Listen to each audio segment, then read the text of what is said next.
Where your treasure is, there will your heart be also. God has given us unlimited treasures in His Word. Every time we open it, we can discover a new treasure or admire an old one. What will we find today? Here's Carla Early with Treasure Hunt in the Word.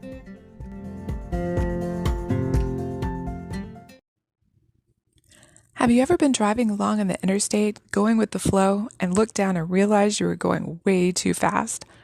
What was the first thing you did after pulling your foot off the gas pedal? Maybe you look around to see if a police car was following you? Well, if you saw one, what would you do? Well, I tend to hold my breath and pray that he didn't see me and turn those lights on. Then I return to an acceptable speed and continue down the road without giving it another thought, other than to breathe a prayer of thanks that I got away with it. Maybe you can relate. Yesterday, we talked about how King Jehoiakim deliberately rebelled against God. He didn't just ignore the warning that the Lord sent through Jeremiah's scroll. He cut up the scroll piece by piece and threw it into the fire. He was more like the guy who sets his cruise control on 90, weaves through the traffic, and honks as he speeds by a police car, as if to say, "Catch me if you can."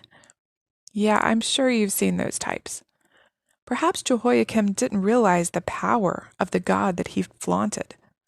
Or maybe he thought by destroying God's words, he could stop the judgment. But he couldn't be more wrong. The psalmist says, "Forever your word is settled in heaven." And Jesus said, "Heaven and earth will pass away, but my word will never pass away." When God says something, that's the end of it.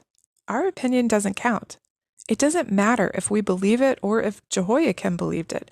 God's word is truth. It's absolute. You can't ignore it, challenge it, or argue with it. Jehoiakim received a prophecy from the Lord, so not one jot or one tittle would change, and it would happen. Jehoiakim couldn't eliminate the power of God's judgment with a penknife and a fire. The Lord told Jeremiah to rewrite the scroll Jehoiakim had destroyed.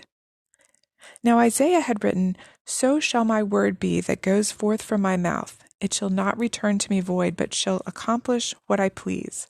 So what did the first scroll accomplish? It revealed Jehoiakim's rebellious heart. It proved God was just in the judgment of his people. And just the writing of the second scroll proved Jehoiakim couldn't intimidate God or keep his word from coming to pass. What God said would happen to Jehoiakim and his people did, of course, happen. The Lord held him and his people accountable. We may think that we get by with little rebellions in our lives or ignoring what God tells us, but God sees. He knows our heart, and He will hold us accountable. Is there a sin that you need to confess before it's too late? You can contact us at treasurehuntintheword@gmail.com. We'd love to hear the treasures God has given you through His Word. You can listen to other episodes at our website, which you can find in the description below. Thanks for listening, and remember, where your treasure is, there will your heart be also.